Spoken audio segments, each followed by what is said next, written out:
Brought to you by NBC bearing, भारताची पहिली bearing उत्पादक. आपल्यासोबत मराठा आंदोलन करते मनोजदादा जरांगे आहेत. त्यांचं नारायणगावहून पुढे आता चाकणच्या दिशेनं प्रस्थान ठेवत आहेत. दादा, उत्स्फूर्त असा प्रतिसाद मिळतोय. जशी शिवनेरी सोडली आहे तसं गावोच्या गावी 100 गाड्या तुमच्या ताफ्यामध्ये जमा होत आहेत. उत्स्फूर्तपणे महिलांचा सहभाग सुद्धा रस्त्यावरती आपल्याला पाहायला मिळतो. आणखीन काहीच नाही भाऊ. 7-8 टप्प्यात आंदोलनाच्या यावेळेस आणखीन पहिला टप्पा सुद्धा सुरू नाही आमचा. आपण कधी मीडियाला खोटं नाही बोललो. सगळे लोकशाही मार्गाने होणार आहे. आणखीन काहीच नाही. पोराला नुसतं मुंबईत त्रास अनुभव द्या, तुम्हाला सगळ्या महाराष्ट्रातले मराठी मुंबईत आलेले दिसतील. त्याच्यापेक्षा जास्त त्रास दिला नाही, बसून दिलं. बारीक लेकरास आहेत तुम्हाला मुंबई दिसते, त्यापेक्षा जास्त त्रास झाला. चाक फिरलेला दिसणार नाही महाराष्ट्रात. त्याच्या पुढे जर त्रासच झाला तर राजकीय पक्षातली 75 वर्षात जे घडलं नाही ते यावेळेस घडणार आहे. राजकीय पक्षातले सत्ताधाऱ्यापासून सगळे मराठ्यांचे नेते एका बाजूने लढायला सुरू करणार आहेत. अस्मिता, स्वाभिमान जागा, म्हणजे तो शेवटचा डाव तुम्ही राखून ठेवलाय. ते तुम्ही असं म्हटले की नाही सरकार उलटवून टाकेन. त्यावरती तुमच्यावर टीका झाली की तुमच्याकडे किती आमदार आहेत, खासदार आहेत, म्हणजे सरकार कसं उलटवून टाकेल. ते मोदी साहेब बरोबर टाकतात. कारण इतका जर डाग त्यांनाही लागायला लागला आरक्षण असून, ए चल रे, त्यांनाही डाग लागला. अमित शहा साहेबाला डाग लागायला लागला. तर कोण ऐकत इतक्या दिवस. चला, आता तुम्ही असं म्हणालात की आंदोलनाचे 7 टप्पे आहेत. कुठल्या टप्प्यात आरक्षणाचा कणका पडणार किंवा आरक्षणाचा करेक्ट कार्यक्रम होणार? मी TV9च्या माध्यमातून मनापासून तळतळीनं विनंती करतो फडणवीस साहेबाला, आणखी संधी तुमच्या हातातून गेली नाही. तुम्ही गोरगरिबांच्या लेकराला न्याय द्यायचं काम करा. आम्हाला जेलाला टाकायचं आणि गोळ्या घालायच्या भानगडीत आणि याच्यात तुम्ही राहू नका. अशी योग्य संधी आली तुम्हाला गोरगरीब मराठ्यांचे मन जिंकायची. मन जिंका आणि मराठ्यांना सगळ्या महिन्याची अंमलबजावणी. मात्र फडणवीस साहेब असं म्हणतायत की कायद्याची लोकशाही चौकट जी आहे ती चौकट ओलांडू नये अशा पद्धतीचं आवाहन तुम्हाला त्यांनी केलेलं आहे. कोणती ओलांडली चौकट? आम्ही तर कायद्यात चौकटीत काम करायलो ना. जर 10-5 पोरं वाटलेच तुम्ही दादागिरी नाही करायची. मी सांगतो त्यांना, आपल्याला कायदेशीर लोकशाही मार्गाने करायचं, व्यवस्थित करायचं. आपल्या समाजाचा आपल्यावर विश्वास जिंकून आता माघारी जायचंय.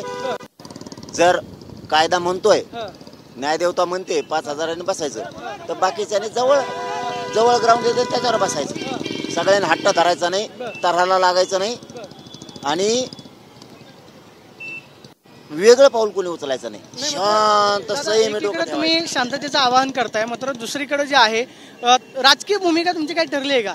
विशेषतः तुमच्या आंदोलनाचा राजकीय कुणाला भूमिका पडते किंवा ना पडते? शरद पवारांची काय किंवा मी त्याच्यात पडत नाही तसल्या याच्यात. मी तुम्हाला क्लिअर सांगतो, ज्या दिवशी आता हे जे झालंय 2 वर्षाचा अन्याय मराठ्यावर, त्याच्यावर मराठा सगळ्या पक्षाला जागा झाला. आता ही शेवटची फाईट आहे जातीच्या हिताची म्हणल्याच्या नंतर. जर आता अंतिम टप्प्यात वाटलंच की लय अन्याय व्हायला लागला, तर एवढाच शब्द सांगतो, एकाही पक्षातला मराठा तुम्हाला पक्षात न दिसता मराठ्यांच्या लढाईच्या मैदानात उतरलेला दिसत. उद्या तुम्ही आझाद मैदानावर बसताय, त्याच मराठा आमदार खासदारांना काय आवाहन करताय किंवा काय त्यांच्याशी बोलणं झालं? काहीच गरज नाही म्हणलं मी तुम्हाला. शेवट टप्पा ज्या दिवशी वाटल की लयच अन्याय व्हायला लागलाय, आता पक्ष ठुकरल्याला दिसन तुम्हाला. आणि जातीच्या स्वाभिमानासाठी, अस्तित्वासाठी एका बाजूने सगळ्या पक्षातले सत्ताधाऱ्यासहित की पहिल्यांदा घडणार आहे 75 वर्षात.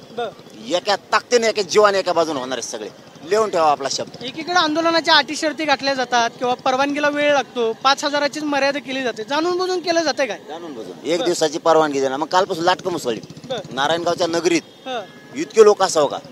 लोकात इतकी खतखत गेली, अरे परवानगी द्यायची तुमच्या हातात आहे, तरी बी आम्हाला अंमलबजावणी होईपर्यंत परवानगी द्यायची. तर 1 दिवस देता अपमान करता आमच्या लेकरा बाळांचा, आमच्या काळजात बाण हाणता.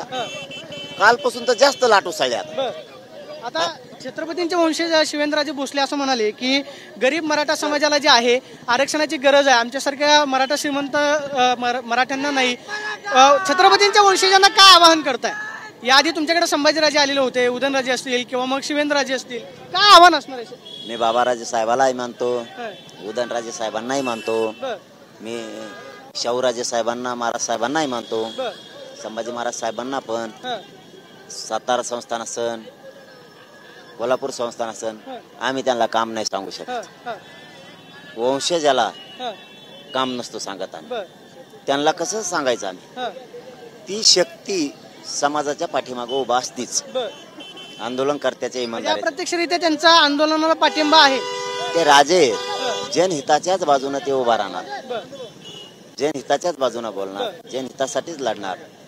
कारण आणि आम्ही त्यांना काम नाही सांगू शकत, पाठिंबा द्या काम नाही सांगू शकत. ते वंशज आमचे आदराचं स्थान आहे. ते गिरीश महाजन असं म्हणतायत, तुमच्याशी चर्चा करण्याचा प्रयत्न करतायत, देवेंद्र फडणवीसांवर वैयक्तिक टीका करणं चुकीचं आहे किंवा त्यांच्या आईवरती बोलणं चुकीचं आहे. लोकशाहीची मर्यादा कोणी ओलांडली? अरे बोललो नाही ना मी, कावा बोललो नाही तरी म्हणलं मग हा शब्द मागं घेतो. हा इकडं कोणकडे रस्ता येऊ?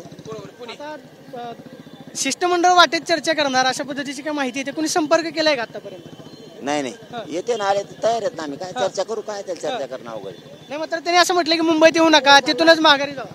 ही कुठं चाललाय आणि येऊ? ते जर म्हटले की मुंबईत न येता गर्दी न करता तुम्ही हायवेवरून माघारी जावा, तर मग हायवेवरून माघारी जा. घालू द्या गोळ्या, मग पडूनच ना आम्हाला घालू द्या गोळ्या. मरायचं आम्हाला, मारा, टाका कापून. हे मराठ्याचे पोरं सगळे ते म्हणले बी ना निपात करू असं काहीतरी म्हणले मीडियात. करा, टाका कापून निपात करा मराठ्यांचं. मनोज दादांची फसवणूक सरकारकडून झाली असं वाटतंय का कुठेतरी? गेल्या वेळेस तुम्ही वाशीतून माघारी गेले. माझ्या फसवणुकीपेक्षा माझ्या समाजाला जास्त किंमत. तुम्ही अंमलबजावणी 6 महिन्यात करायला पाहिजे होती, नाही केली. आता सगळं घेऊ ना. मात्र त्यावेळेस मुख्यमंत्री एकनाथ शिंदे होते. बरं आम्ही अचानक चाललो का? वेळोवेळी सांगितलं ना. 2 वर्ष झालं सांगतो आम्ही. तुम्ही वाशीतून माघारी आले त्यावेळेस मुख्यमंत्री एकनाथ शिंदे होते, आता देवेंद्र फडणवीस आहेत. कोण आडकाठी घालते म्हणून? फडणवीस साहेब आता सिद्ध झालं ना. परवानगी एका दिवसाच असती करावं. इतका छळ करीत असतात का एखाद्या समाजाचं? आता एक मराठा समाज हा सगळा रस्त्यावरती आहे, त्यांना काय आवाहन करताय? ठिकठिकाणी मनोज दादा म्हटलं की फक्त पाटील पाटील म्हटलं जातं. मराठा समाजाला काय आवाहन आहे? फडणवीसनी केलेला कारनामा आहे. फडणवीसनी मराठ्यांच्या विरोधात जी गरळ ओकली, जी मला आरोपीच्या पिंजऱ्यात उभा करतात विनाकारण, त्याचे परिणाम आहेत. मराठ्यांचा वेळोवेळी अपमान, मराठ्यांच्या मागण्याची अंमलबजावणी न करणं कायद्यात असून त्याचे हे दुष्परिणाम आहेत. मराठे आता हे किती आहेत? तुम्हीच कॅमेरामन आता इकडे नाहीत आपले, तुम्ही तिकडे पर्यंत बघा. हे सगळं पॅक झालं आता. आणि हे जिल्ह्यातले आहेत, पुणे जिल्ह्यातले. आता पश्चिम महाराष्ट्र मुंबईकडे बाहेर पडायला लागला. कारण ही खुन्नस आहे, ही अपमान आहे. मराठ्यांचा द्वेष गरळ ओकायला लागले ते फडणवीस. माझं म्हणणं त्यांनी सोडावं, आणखीन त्यांच्या हातातली वेळ गेलेली नाही. गरब मराठ्यांच्या मनात जिंकावं. ते जर असं करतील तर मराठी शांत नाही बसणार. ही अशी लाट उसळली. आता किती दिवसांचा अल्टिमेटम आहे म्हणून? 2 वर्ष झालं तेच सांगतोय, अंमलबजावणी करून टाका.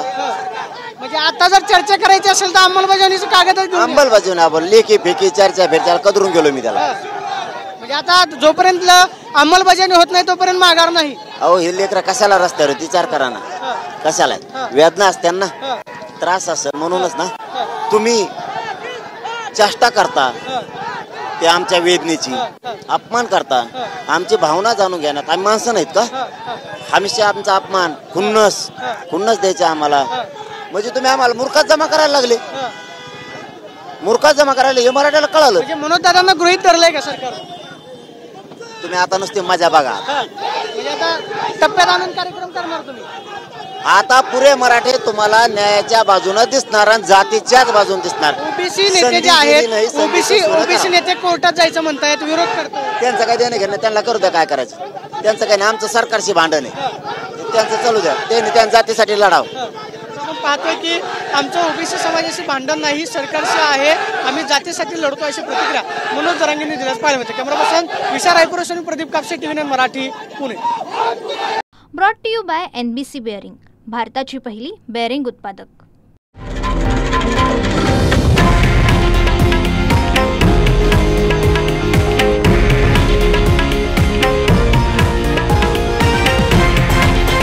हे आहे देशातील नंबर 1 न्यूज नेटवर्क आणि आपण पाहत आहात TV9 मराठी, एकमेव.